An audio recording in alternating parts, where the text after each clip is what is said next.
Hello, Stampin' Friends. How are we all doing today? Welcome back to another Make It With Me Monday. I was gone last week at, and unfortunately, a losing Packer game, but still had a good time with my brother. So that was still a nice outing for me. Hope you didn't miss this too much, but glad to be back in the swing of things here. I wanted to just start out before we actually get to the project tonight to, if you haven't been to my Facebook page in the last couple of days, I did post a link to new products that are in the online store, new online exclusives. And it's the first introduction of the new packaging that you're going to see for stamps and dies. And so I wanted to show you what that's going to look like going forward. So here are a couple of the new products that I've already got enough of that. This is called Swirled Designs. This is the stamp set and these are the dies. And they come in these clear plastic folders, similar to what, hi Tina, thank you. Similar to what you're used to finding with your dies and your embossing folders, a little bit taller, a little bit sleeker packaging, and then your photopolymer stamp set is just in there. Now there's different ways you can decide to store this if you want to adhere that down to there, and then you can know exactly where it needs to get placed, put a mirror, stamped image of them behind there. Lots of different designs and how you can keep this part if you want to change up what they've given you. Or of course, just store it just like this. They're going to fit nicely right back into the sleeve here. Now I think with some of these ones that comes with these dies, since it's not that bulky, I might actually end up getting rid of the other sleeve and storing them together back to back, because I'm almost never going to use one probably without the other. Plus then I remember that they go together if I just keep them all in the same packaging. So that's something I'm considering. I will probably still add some, I usually take this off, I should say I add a piece of magnetic, usually it's usually kind of like a vinyl. It's supposed to be a vent covering that's magnetic on one side that you use during, I assume, winter perhaps. But I cut that just to fit the shapes here, and then my dies will just stick right onto those magnetic sheets. You can also buy magnetic sheets just like as is. I know Stampin' Storage sells them, that kind of thing. So just a thought, or magnetic tape, different things that you can be doing if you want a little help, because sometimes it's hard to get them off of those sticky strips there, especially some of the littler, more delicate ones. I don't always like having them on that really sticky part. So that is just a sneak peek for you there of what this new packaging is going to look like. And then I'm going to probably find some kind of storage bins that I could just sit them upright into. Is it on your shelf, Carla? Yay! Awesome. Yeah, I think this one was really super cute. And, oh, you know what? I can give you guys a sneak peek, actually. I think it's handy over here still. Yep, it is. I already designed one for a spot I was in. So there is my first project with it. I grabbed my lemon lime twist, which I haven't used in a while, and then just used black as an accent. Did some of the random swirly, so that's a stamped image, there's a stamped image, there's a stamped image, randomly around. And then I used the larger swirly die cut, and then I just fussy cut my birthday wishes, and bing, bang, boom, a couple of rhinestones that I colored with my black Stampin' Blend, and there was a quick and a simple, I like to call these kinds kind of almost like graffiti cards, where you just kind of play around with a bunch of different types of images and make a background kind of like graffiti-like. So, like I said, there's a little sneak peek at how all of your new stamps are going to be coming now. Remember a while back I mentioned they are going to discontinue red rubber altogether. Everything going forward will be photopolymer. So this is how everything is going to be coming to you now. More compact, easier, more compact, easy storage, nice and flat. It's going to be kind of fun changeover to take some of that space out of my cupboards. Alrighty, I think we are ready to get on with our project for tonight then.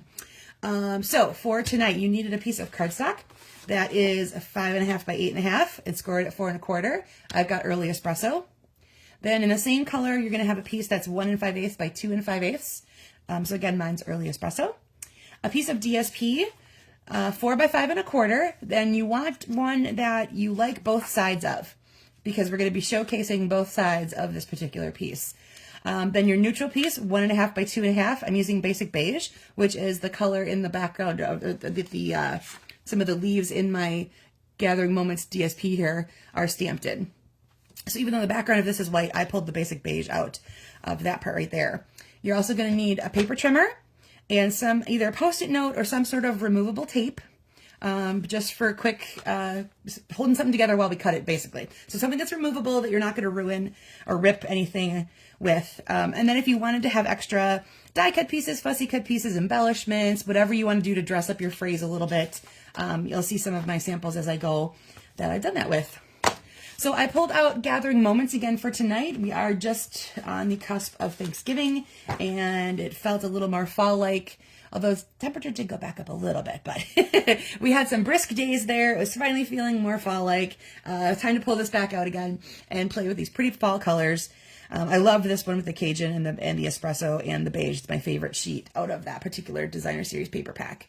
So I've got the Gathering Moments and then the Gathering together in DSP. All right, I am going to take... I believe I was going to use Many Thanks on my phrase. So go ahead and grab whatever your phrase you were using, or planning to use, I should say. Whoops. Okay. I grabbed the wrong size block, but I'm going to go with it because I think I can make it work. So see how well that does. My block's a little bit small, but I think I can make it work. All right. So my Many Thanks. Ta-da! It worked. All right, so that's all the stamping we're gonna do. Just whatever phrase you brought is gonna go on that neutral piece, and then as you may have guessed, that is what this piece is for. So we're gonna go ahead and put some adhesive on that. Put that right on there, and then set that off to the side for now. Now you're gonna bring in your paper trimmer, your DSP, and your removable tape. I've got Post-it tape. Thank you, Carla, again, for introducing me to this. It's kind of awesome. I love it for using it on my die cutting. It helps hold the images in place so the dies don't slip at all when they go through. So much easier to do there. Okay, so first up, we are going to take this. Now remember, if this is directional for any particular reason and you know you have a specific top and bottom, just pay attention to where that's going once we reassemble what we're doing. So we're going to cut corner to corner twice. So the first time, we're just going to line up the corners in the track. And whenever I'm doing this, I like to start with my blade in the middle because then it won't shift my papers at all. If I would bump against it, it might slide or something like that. So I like to keep my blade in the middle to start with. Now don't move that yet. Take your Post-it note or your tape, whatever you're using, and you're just going to reposition over where you cut. And I did the corners here because we're going to cut again across the middle, and then I'm not cutting apart my tape. It's still going to hold my rectangle together. So then you just turn it the opposite direction. And again, I'm going to start with my blade somewhat onto the paper. And now I have 4 pieces. Once they all come off of there, we can separate our paper trimmer and removable tape. Ta-da, ta-da. Now you should have 4 pieces like so. Now what we're going to do with those is we're going to reassemble them on our card front, but we're going to reverse 2 of them. So you can decide if you want the outer ones reversed or the top and bottom ones reversed. And by that I mean literally just flipped over. It should all fit back together the same way. I don't think it matters if you have to switch sides with it. If you feel like you've got a difference in the sizing at all, just flip their locations as well. So you can decide which way you want it to go. I think I'm going to go this way with mine. Okay? So that is what we are aiming for when we're going to reassemble it on the card front. So go ahead and grab your bone folder. Give that a good score. And now we're going to reassemble. Now you can reassemble however you like. If you want them all to be right back where they were, go ahead and put them back together, touching each other. You can also leave a little gap. It should be sized that there would be just a tiniest little bit of gap once you put it back onto your card front, in which case then the color of that card front is going to come through a little bit and give it a little bit of more definition. So I'm going to go ahead and add some adhesive here. And for my bottom piece, I'm going to go, again, with just that little bit of a border. And then I'll put my top piece on.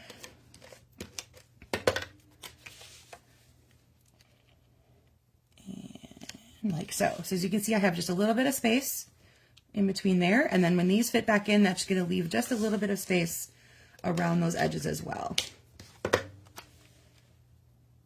Right into there. And one more time.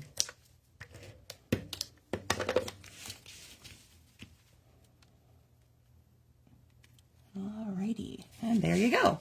That is your reassembled piece of designer series paper, and your phrase is just going to cover up the gap in the middle. So in case there was anything kind of, you can see mine's a little bit like offset or whatever kind of in the middle, that's going to hide that right there.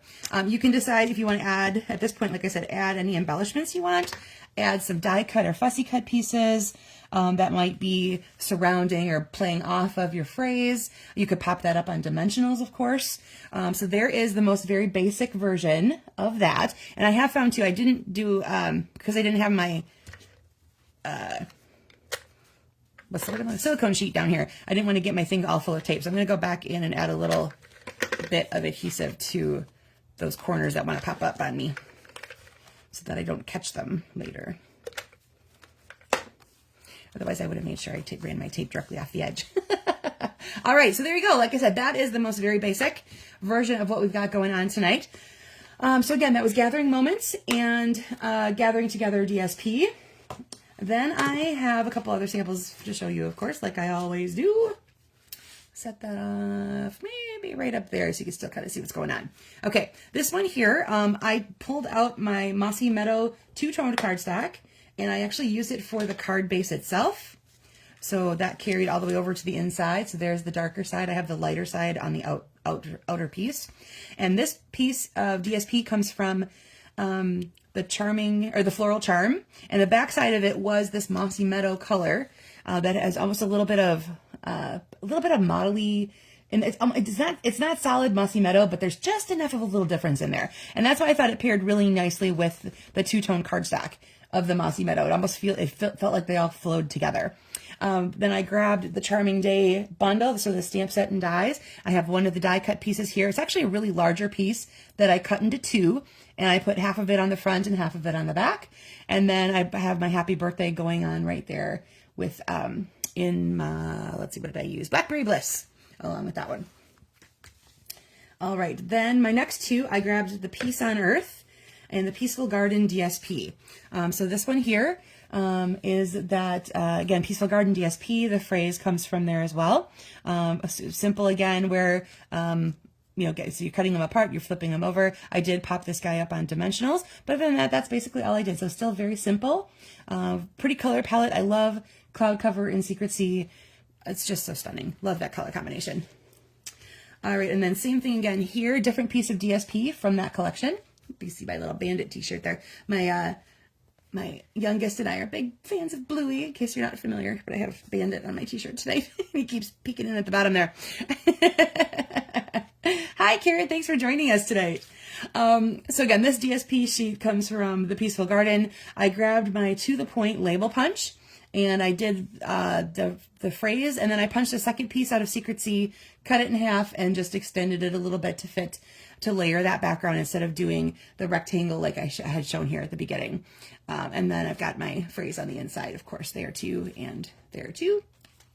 And then I grabbed Everyday Happiness. I love this color combination as well. This is, right, Carla? It seems like you go through certain phases where all of a sudden all the sympathy cards need to come out.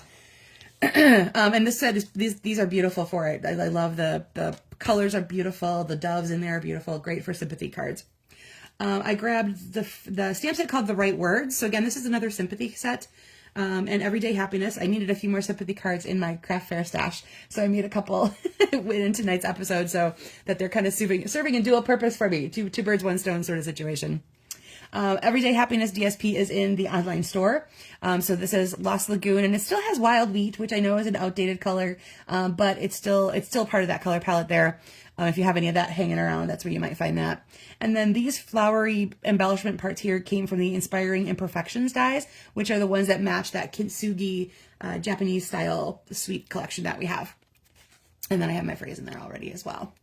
All right, so as you can see, that's what we did. Karen, I know you tuned in a little late there. What we did is we took a piece of designer series paper that we liked both sides of, and we cut it into fours, so half and half, and then we reassembled it by flipping over two sides of it. So it's the same piece of DSP. You want to like both sides, and just flip two of them the other direction so that you're showcasing both parts of that. So here's the one we did on camera, and here is my stepped up version. I grabbed the textured notes die, so I have that really neat rectangle that's got the stitching around it, and I chose to emboss my phrase. So instead of having a layering situation like this, I have a little bit larger phrase that I embossed in gold, and then I die cut a couple pieces and added them to the corner along with the Cajun dots and the early espresso linen thread. So I used a bunch of pieces from that Gathering Moments Sweet collection. Now that, like I said, now that we're getting back into fall, so you can see that's why I did this one this way the first time, because I knew that my stepped up sample had the leafy guys staying on the side. So like I said, you can do do it either way, whichever sides you want to flip over. Visually, it's just a matter of what you like looking at the pieces once they're all put back together. There we go. That was very a stumbly trip down the lane there. So there's my Gathering Moments ones, the ones with Peaceful Garden. And then this, of course, was the Charming Day and the Right Words with Everyday Happiness DSP.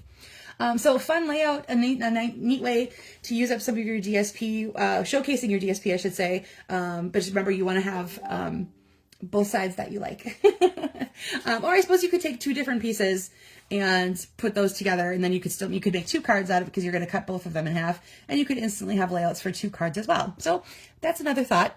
Moving, if going forward, if you find that you don't have one piece that you have where you like both sides, but you know that some coordinate together, then you would just flip flop. So you would have, it would essentially be like, this would be what would almost be looking like in the end, because you'd have two cards that look like this, or you'd have one card that would be this way, one card that would be that way, because you would flip flop the two pieces amongst the two layouts.